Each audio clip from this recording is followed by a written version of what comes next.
যুবক, কারো মনে কষ্ট দিয়েছো, সে যদি তোমাকে রিপিট কষ্ট দিয়ে দেয় তাহলে তুমি বেঁচে গেলে। কথা বলেন না। কাউকে জুলুম করেছো, থাপ্পড় মেরেছো অন্যায় ভাবে, সে তোমাকে রিপিট থাপ্পড় দিয়েছে, অনেকটা বেঁচে গেছো তুমি। সে তোমাকে রিপিট লাথি মেরেছে, তুমি বেঁচে গেছো। রিপিট গালি দিয়েছে, তুমি বেঁচে গেছো। কিন্তু সে যদি চুপচাপ চলে যায়, থাপ্পড় খেয়ে যদি চলে যায়, গালি খেয়ে যদি চলে যায়, যদি চুপচাপ মসজিদের জায়নামাজে এসে বসে আর যদি বলে আল্লাহ সবাই ছেড়ে দিলে তুমি তো আছো,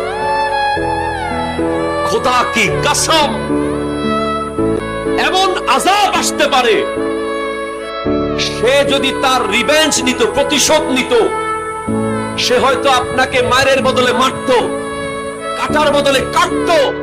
কিন্তু যদি সেটা আল্লাহর আদালতে চলে যায়, তার বান্দার কষ্ট আল্লাহ সহ্য করে